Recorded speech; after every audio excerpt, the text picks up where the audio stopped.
Eh bien bonjour à tous et bienvenue dans cette nouvelle vidéo. Alors aujourd'hui on se retrouve pas en plein cœur de la forêt mais on se retrouve en plein cœur du géoparc de Terceira.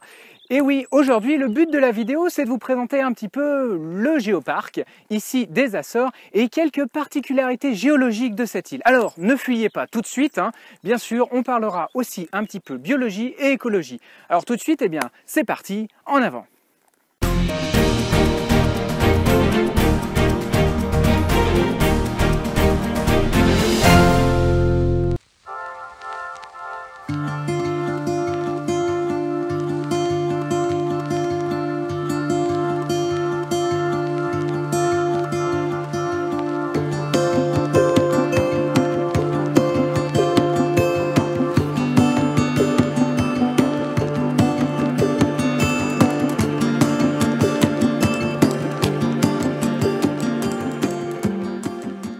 Alors je vous le disais en introduction, on est aujourd'hui au cœur d'un géoparc. Alors qu'est-ce que c'est un géoparc?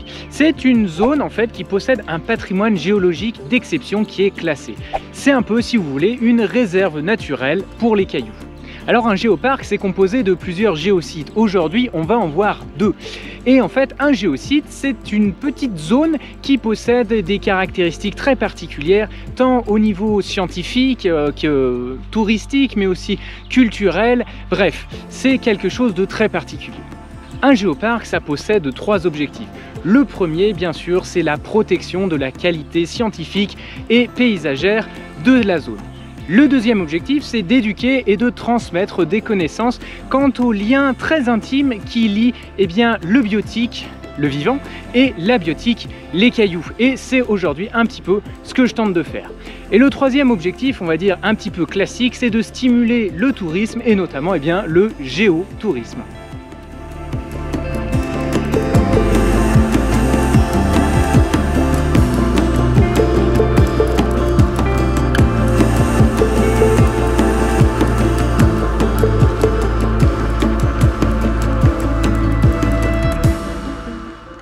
Alors le géoparc dont je vous parle n'est pas spécifique à l'île sur laquelle je me trouve, l'île de Terceira, mais plutôt à l'archipel des Açores en entier. Effectivement, les Açores possèdent une géodiversité qui est plutôt vaste et très riche, que ce soit aussi bien sur terre que sous l'eau. Et en plus, ce géoparc fait partie du réseau européen des géoparcs, mais également du réseau mondial des géoparcs de l'UNESCO. Effectivement, il est étendu sur l'entièreté de l'archipel et des fonds océaniques voisins. Le but est d'avoir une représentativité de la diversité géologique sur l'archipel des Açores et notamment de refléter au maximum les particularités de son histoire géologique mais également et surtout éruptive.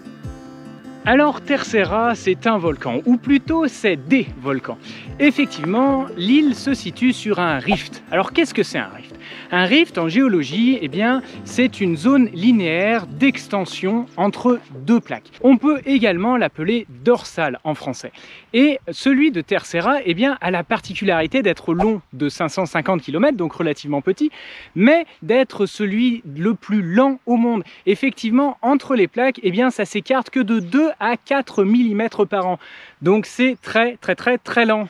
Mais c'est également son origine qui est très particulière. Effectivement, au début, ce rift était une faille transformante qui s'est progressivement transformée en rift. Alors tout de suite, je vous explique la différence entre ces deux formations géologiques. Une faille transformante et un rift sont deux objets géologiques de nature proche. Ce sont des cassures linéaires dans la lithosphère, la couche externe du globe terrestre. Deux blocs sont ainsi délimités et la différence majeure entre ces deux types de failles est la direction du mouvement de ces blocs. Pour une faille transformante, les blocs vont coulisser le long de l'axe. Pour un rift, les deux blocs vont s'éloigner progressivement. On parle alors aussi de centre extensionnel.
Alors je vous l'ai dit, on va parler un petit peu biologie-écologie et pourquoi pas un petit peu botanique.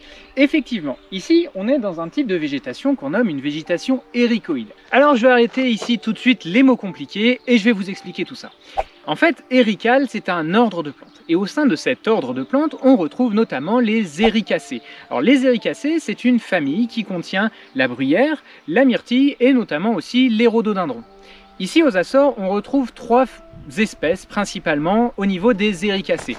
On a donc la fameuse bruyère, Calluna vulgaris, juste ici, mais aussi le branle-vert des Açores, ici, juste à côté de moi, Erica azorica, et derrière moi, notamment Vaccinum cylindraceum. Ce sont donc 3 espèces qui caractérisent cette végétation éricoïde ici aux Açores.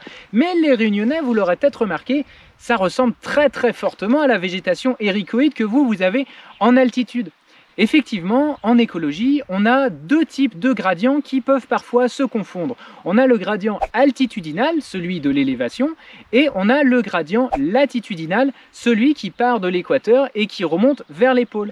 Et finalement, on a une petite corrélation entre ces 2 gradients sur la composition des communautés, notamment la composition des communautés de plantes.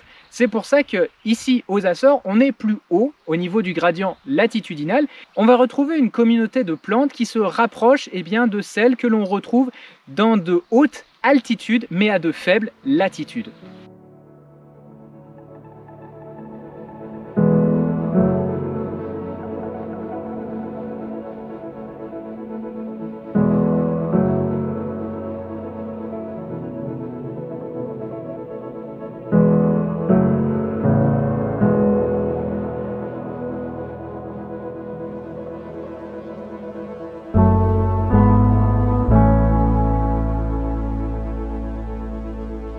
Alors, si je vous montre ce petit bout de caillou, vous allez me dire, rien d'intéressant.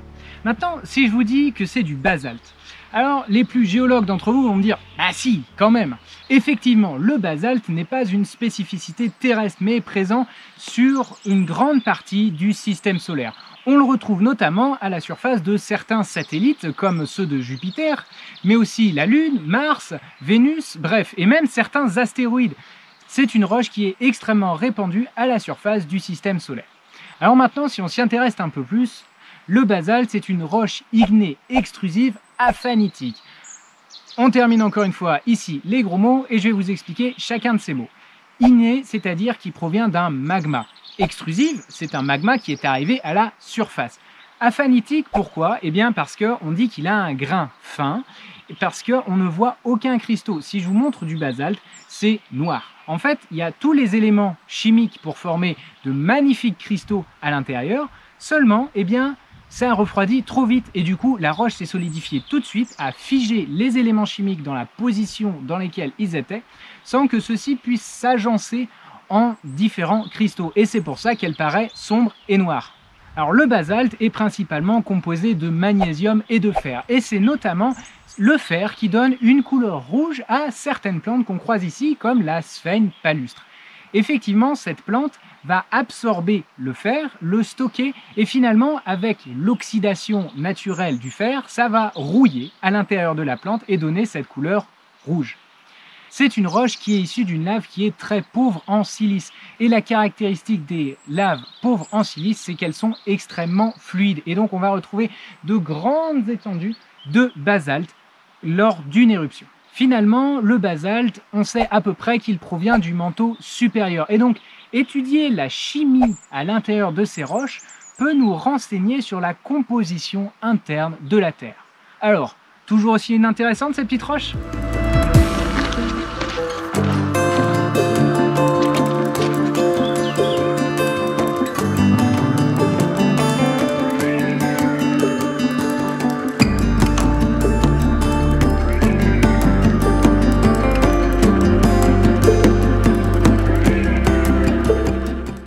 Alors juste derrière moi se situe le premier géosite que l'on va aller visiter, Furnas do Anchofre. Voilà, vous voyez ça fume? Eh ben on va aller voir ça de plus près. Alors après un petit peu de temps, me voilà donc sur le premier géosite de cette partie du géoparc des Açores sur Terceira.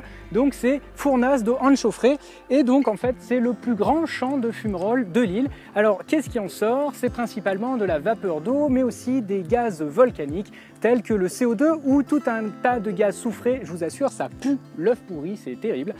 Bref, on est sur des sentiers bien balisés puisque au pied des fumerolles, la température monte à 95 jusqu'à 98 degrés Celsius et c'est pour ça d'ailleurs que pas trop loin, on a une centrale géothermique pour faire un peu d'énergie.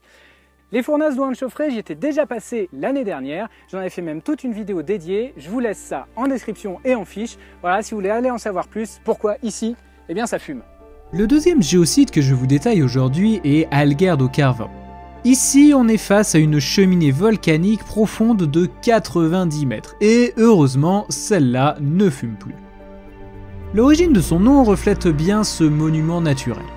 Alger désigne en portugais une cavité naturelle verticale dans son orientation, un peu comme un puits. Carvão désigne quant à lui charbon ou encore noirci, en référence à la composition sombre des roches. D'un point de vue géologique, il est impressionnant de pouvoir visiter un volcan de l'intérieur. De plus, on trouve une riche tapisserie végétale à l'embouchure de la structure conique comprenant diverses espèces endémiques. Certains invertébrés, également uniques en leur genre, y ont même élu domicile dans les profondeurs obscures de ce volcan. Et bien voilà, c'est la fin de cette vidéo. Alors je vous laisse sur ce panorama. J'espère que vous n'avez pas fui malgré le sujet géologique, mais vous avez vu, la géologie c'est quand même quelque chose de très important ici aux Açores. Et bien comme d'habitude, si vous avez aimé, n'hésitez pas à laisser un like, à partager pour faire découvrir ces particularités au plus grand nombre, et puis bien sûr à vous abonner. Et d'ici la prochaine expédition, moi je vous dis portez-vous bien et partez à l'aventure.